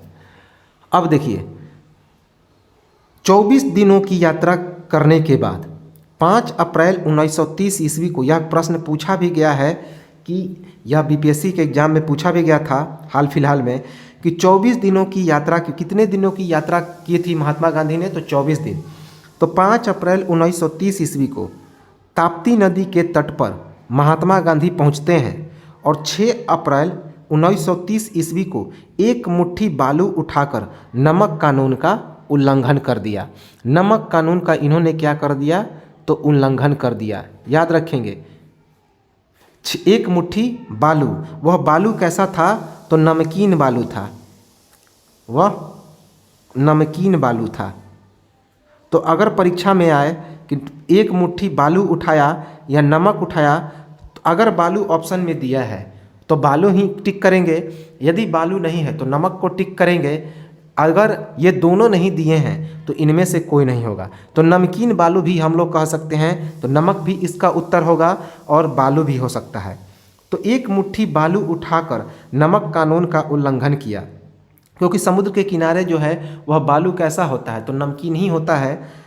तो 24 दिनों की यात्रा के बाद 5 अप्रैल 1930 ईस्वी को किस नदी के तट पर, यह भी इम्पोर्टेंट याद रखेंगे कि यह जो दांडी है वह किस नदी के तट पर है, तो ताप्ती नदी के तट पर है, अर्थात यह सूरत में पड़ता है। तो ताप्ती नदी के तट पर महात्मा गांधी पहुँचे 5 अप्रैल 1930 ईस्वी को और अगले दिन 6 अप्रैल 1930 ईस्वी को एक मुट्ठी बालू या फिर नमक उठाकर इस नमक कानून का उल्लंघन कर दिया। याद रखेंगे, नमक कानून का उल्लंघन कर दिया कि स्वयं नमक बनाकर अंग्रेजी कानून को तोड़े कि सरकार के अलावा और कोई भी नमक नहीं बना सकता। तो यह नमक कानून क्या था कि उस समय अंग्रेज ही केवल नमक बना सकते थे, भारतीयों को नमक बनाने का अलाउ नहीं था और ये नमक बना के और भारत में ही बेच देते थे और औने पौने दाम पर बेचते थे, जिसके कारण वहाँ पे काफ़ी टैक्स आ गया था। तो इसी कारण महात्मा गांधी ने एक मुट्ठी नमक को उठाकर नमक कानून को भंग कर दिया कि नहीं, भारतीय भी नमक को उत्पादन कर सकते हैं, बना सकते हैं। यह इस पर केवल अंग्रेजों का अधिकार नहीं है, याद रखेंगे। दिसंबर 1929 ईस्वी में लाहौर अधिवेशन में अनुमति मिलने के बाद महात्मा गांधी ने सविनय अवज्ञा आंदोलन शुरू करने से पहले तत्कालीन वायसराय लॉर्ड इरविन के समक्ष 11 सूत्री मांगे रखी थी, जिसे सरकार ने खारिज कर दिया था। तो देखिए, सविनय अवज्ञा आंदोलन शुरू करने से पहले जब लाहौर अधिवेशन में इसको तो पारित कर दिया गया था कि ठीक है हम लोग सविनय अवज्ञा आंदोलन शुरू करेंगे, लाहौर अधिवेशन में इसे पारित कर दिया गया था, हमने बताया भी था। लेकिन महात्मा गांधी ने अंग्रेजों को एक मौका भी दिया कि ठीक है, हम एक मांग रखते हैं और यदि यह 11 सूत्री मांगों को यदि आपने स्वीकार कर दिया तो सबने अवज्ञा आंदोलन नहीं होगा। तो 11 सूत्री मांगे क्या थी? तो जनवरी 1930 ईस्वी में महात्मा गांधी ने 11 सूत्री मांगों को रख दिया। कब? जनवरी 1930 ईस्वी में। इंपॉर्टेंट है, डेट याद रखेंगे कि जनवरी 1930 ईस्वी में महात्मा गांधी ने 11 सूत्री मांगों को रखा। कौन कौन मांग थी? तो सैनिक और असैनिक कर्मचारियों के वेतन में 50% की कटौती की जाए। जो सैनिक हैं और जो असैनिक कर्मचारी हैं उनके वेतन में 50% की कटौती की जाए। याद रखेंगे। तो यह कभी संभव था ही नहीं, यह कभी संभव था ही नहीं कि जितने सारे सैनिक थे वे सभी तो अंग्रेज थे, तो उनके वेतन में 50% कटौती कैसे की जाएगी? तो इसको भी अस्वीकार कर दिया गया। नमक बनाने का अधिकार सभी को दे दिया जाए। तो नमक बनाने का अधिकार सभी को दे दिया जाए, इसी कारण तो नमक आंदोलन हुआ था। नमक सत्याग्रह भी इसे कहते हैं, गांधी जी का सविनय अवज्ञा आंदोलन को। लगान में कमी की जाए, टैक्स में कमी की जाए।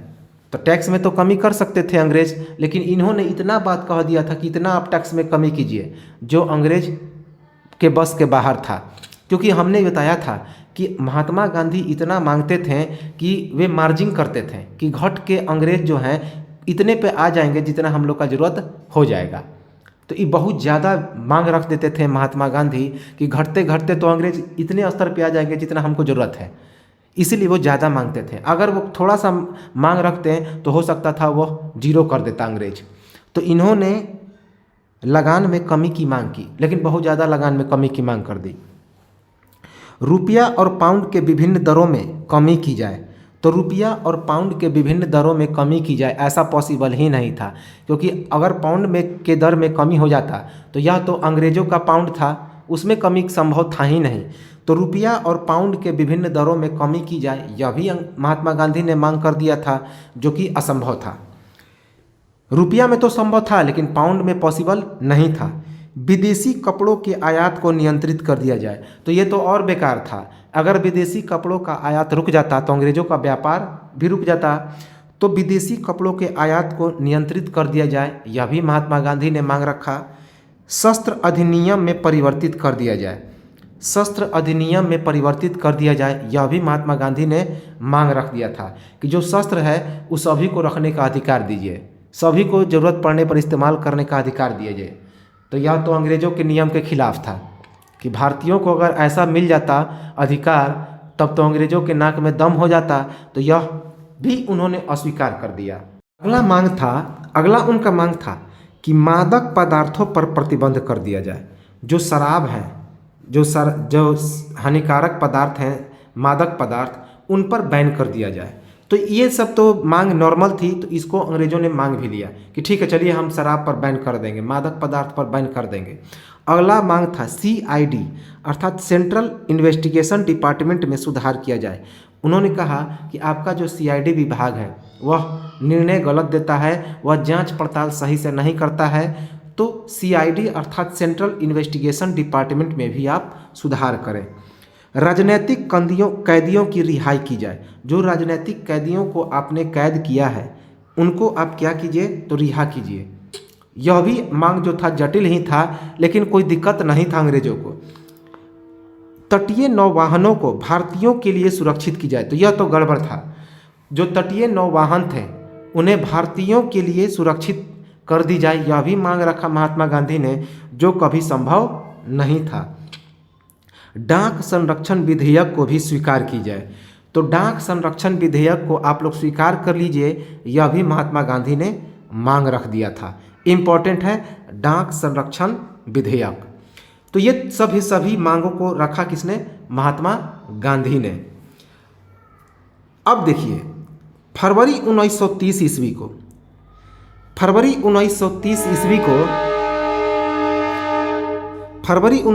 ईस्वी को साबरमती आश्रम में कार्यकारिणी समिति की बैठक में महात्मा गांधी को यह पूर्ण अधिकार दे दिया गया कि वे सविनय अवज्ञा आंदोलन को प्रारंभ करें। और महात्मा गांधी ने 12 मार्च 1930 ईस्वी को नमक सत्याग्रह प्रारंभ करके आंदोलन का श्री गणेश कर दिया। तो याद रखेंगे, काफ़ी इम्पोर्टेंट है कि फरवरी 1930 ईस्वी को साबरमती आश्रम में कार्यकारिणी समिति की एक बैठक हुई थी, जिसमें महात्मा गांधी को यह पूर्ण अधिकार दे दिया गया कि वे सविनय अवज्ञा आंदोलन को प्रारंभ करें। और महात्मा गांधी ने 12 मार्च 1930 ईस्वी को नमक सत्याग्रह प्रारंभ करके इस सविनय अवज्ञा आंदोलन का श्री गणेश कर दिया। अपने सहयोगियों के साथ महात्मा गांधी ने साबरमती आश्रम से दांडी तक पद यात्रा का आयोजन किया और इन दोनों स्थानों के बीच 358 किलोमीटर की दूरी को 6 अप्रैल 1930 ईस्वी को दांडी के समुद्री तट पर एक मुट्ठी बालू उठाकर नमक कानून का उल्लंघन कर दिया। ये चीज़ें तो अभी हम लोगों ने देख लिया, ये चीज़ें अभी हम लोगों ने पढ़ लिया, याद रखेंगे। अब देखिए क्या क्या घटनाएं घटी इस सविनय अवज्ञा के आंदोलन। तो इस सविनय अवज्ञा के आंदोलन कई सारी महत्वपूर्ण घटनाएं घटी, जहां से एग्जाम में लगभग प्रश्न पूछे ही जाते हैं। सुभाष चंद्र बोस ने दांडी मार्च की तुलना नेपोलियन के पेरिस मार्च और मुसोलिनी के रोम मार्च से की है। तो पेरिस में नेपोलियन ने भी क्या किया था, तो एक मार्च किया था, पैदल की यात्रा की थी। मुसोलिनी ने भी रोम में पैदल यात्रा की थी।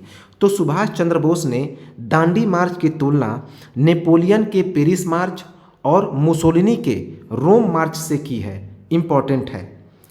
असम में कनिंघम सकेलर तथा श्रीमती चंद्रप्रभा इस क्षेत्र में आदिवासियों को वन कानून तोड़ने के लिए बाध्य कर रखी थी। तो असम में कनिंघम सकेलर और श्रीमती चंद्रप्रभा इस क्षेत्र में आदिवासियों को वन कानून तोड़ने के लिए बाध्य कर रखी थी। तो उस समय असम में यह सविनय अवज्ञा आंदोलन चलाया जा रहा था, किसके द्वारा, तो श्रीमती चंद्रप्रभा और कनिंघम सकेलर के द्वारा।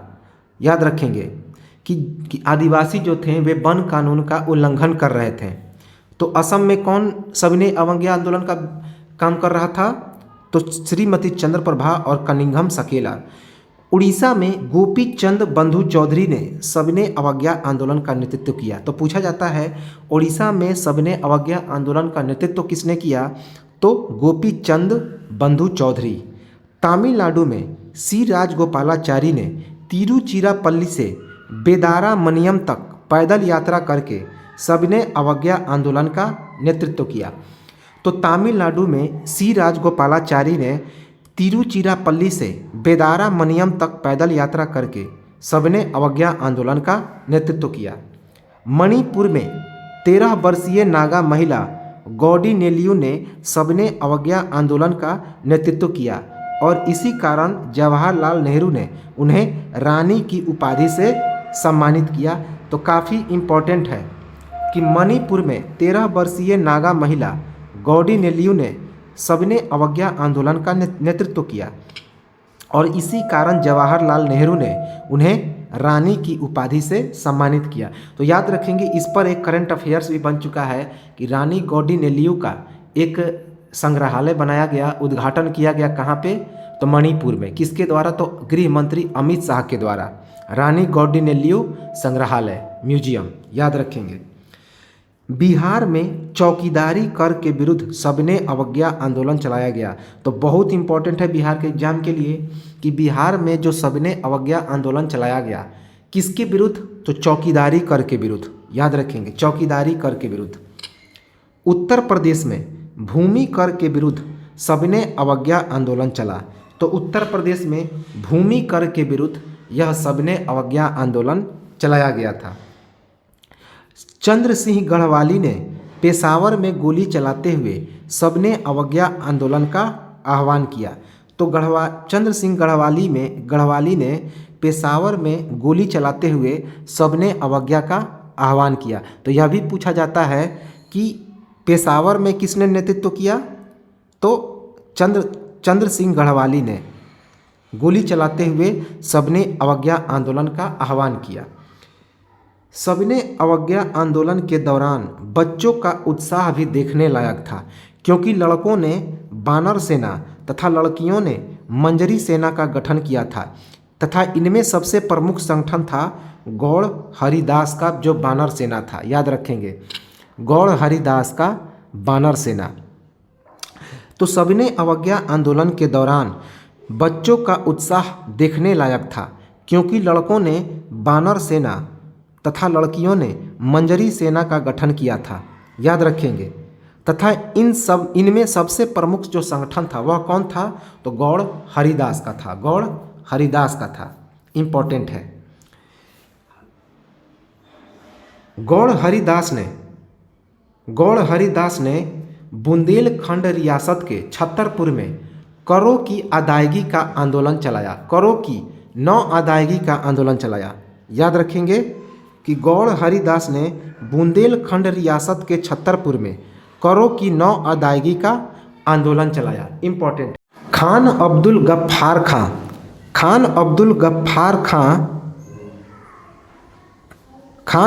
गफ्फार खां जिन्हें बादशाह खान के नाम से जाना जाता है, तो उन्होंने भी सविनय अवज्ञा आंदोलन चलाया था। नॉर्थ वेस्ट फ्रंटियर पार्ट अर्थात उत्तर पश्चिमी सीमांत प्रांत में। तो उत्तर पश्चिमी सीमांत प्रांत अर्थात नॉर्थ वेस्ट फ्रंटियर पार्ट में खान अब्दुल गफ्फार खान ने, जिन्हें बादशाह खान के नाम से भी जाना जाता है और फ्रंटियर गांधी के नाम से भी जाना जाता है, तो उन्होंने सविनय अवज्ञा आंदोलन चलाया। तो काफ़ी इम्पोर्टेंट है कि नॉर्थ वेस्ट फ्रंटियर पार्ट अर्थात उत्तर पश्चिम सीमांत पार्ट में जो उत्तर पश्चिम सीमांत प्रांत था, तो अर्थात नॉर्थ वेस्ट फ्रंटियर पार्ट में जो सविनय अवज्ञा आंदोलन था वह किसने किया? तो वहाँ पे किया खान अब्दुल गफ्फार खान ने, जिन्हें फ्रंटियर गांधी के नाम से भी जाना जाता है, बादशाह खान के नाम से भी जाना जाता है। काफ़ी इम्पोर्टेंट है। खान अब्दुल गफ्फार खान ने खुदाई खिदमतगार नामक एक पुस्तक की भी रचना की थी। खुदाई खिदमतगार नामक एक पुस्तक की रचना की, जिसका मतलब होता है ईश्वर का सेवक। जिसका मतलब क्या होता है? तो ईश्वर का सेवक। याद रखेंगे, खुदाई खिदमतगार नामक पुस्तक की रचना किसने की? तो खान अब्दुल गफ्फार खां, जिसका मतलब होता है ईश्वर का सेवक। यह कई बार एग्जाम में पूछा गया है। नॉर्थ फ्रंटियर वेस्ट पार्ट के अर्थात उत्तर पश्चिम सीमांत प्रांत में किसने सविनय अवज्ञा आंदोलन चलाया? तो खान अब्दुल गफ्फार खां, जिन्हें फ्रंटियर गांधी के नाम से या फिर बादशाह खान के नाम से भी जाना जाता है। खान अब्दुल गफ्फार खां के बारे में एक बहुत इम्पोर्टेंट प्रश्न पूछा जाता है। इन्होंने सदाल नामक एक लाल कुर्ती संघ बनाया और उसके बाद इन्होंने एक आंदोलन भी चलाया, जिसे लाल कुर्ती आंदोलन के नाम से जाना जाता है। लाल कुर्ती आंदोलन। खुदाई खिदमतगार का मतलब ही होता है लाल कुर्ती, अर्थात ये लाल कपड़े पहनने वाले एक संघ का इन्होंने निर्माण किया। तो खान अब्दुल गफ्फार खान ने सदाल नामक एक लाल कुर्ती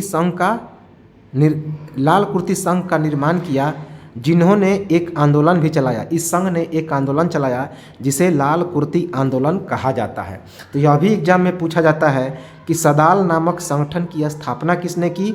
तो खान अब्दुल गफ्फार खान ने। और इस संगठन ने कौन सा संघ बनाया? तो लाल कुर्ती संघ। और इसने एक आंदोलन चलाया जिसे लाल कुर्ती आंदोलन भी कहा जाता है। तो सविनय अवज्ञा आंदोलन का एक और नाम क्या है? नमक सत्याग्रह। याद रखेंगे कि गांधी जी का दांडी मार्च क्या कहा जाता है? नमक सत्याग्रह कहा जाता है। गांधी जी का दांडी मार्च नमक सत्याग्रह कब हुआ? 1930 ईस्वी में। काफ़ी इम्पोर्टेंट है, याद रखेंगे। नमक सत्याग्रह अर्थात सबको नमक बनाने के लिए जो सत्य के लिए आग्रह हुआ उसे नमक सत्याग्रह कहा जाता है। तो ये तो था सविनय अवज्ञा आंदोलन। अगले वीडियो में हम लोग महात्मा गांधी के और चीज़ को देखेंगे, जैसे कि गोलमेज सम्मेलन को देखेंगे, गांधी इरविन समझौता को देखेंगे, उसके बाद पूना पैक्ट को देखेंगे, और जो पृथक पाकिस्तान की मांग है, दिल्ली चलो का नारा, भारत छोड़ो आंदोलन, ये अंतिम था महात्मा गांधी का भारत छोड़ो आंदोलन 1942। और इसके बाद यह गांधीवादी चरण समाप्त हो जाएगा और आज़ाद हिंद फौज का गठन होगा, कैबिनेट मिशन आएगा और उसके बाद एक नौसेना विद्रोह होगा और क्लाइमेट इटली का घोषणा होगा और 1947 में भारतीय स्वतंत्रता अधिनियम पारित हो जाएगा और भारत स्वतंत्र हो जाएगा। और इसके बाद कुछ फैक्ट हम लोग देखेंगे पत्र पत्रिकाएं, और यह जो इम्पोर्टेंट पार्ट है चरण, क्रांतिकारी चरण, गांधीवादी चरण, उदारवादी, ये सभी समाप्त हो जाएंगे और कुछ पार्ट बच जाएंगे अंग्रेजों के, हम लोग शुरू में चलेंगे और यह आधुनिक भारत का इतिहास समाप्त हो जाएगा। और उसके बाद कुछ इंपॉर्टेंट टर्म्स हम लोग देखेंगे और आधुनिक भारत के इतिहास से एक एक प्रश्न हम लोग समाप्त कर देंगे कहीं से भी। और इसके बाद 12 बरस का क्वेश्चन हम लोग देखेंगे मॉडर्न हिस्ट्री के अंतर्गत जो बीपीएससी में पूछे गए हैं। तो चलिए, बहुत लोगों को इसमें जोड़ने का प्रयास कीजिए, कमेंट कीजिए कि यह जो मॉडर्न हिस्ट्री ऑफ इंडिया का जो सेशन है कैसा लग रहा है। अन्य दोस्तों को भी शेयर कीजिए ताकि उनको भी यह लाभ पहुँचे। तो सब्सक्राइब जरूर कर लें। तब तक मिलते हैं हम लोग अगली वीडियो में। नमस्कार, जय हिंद।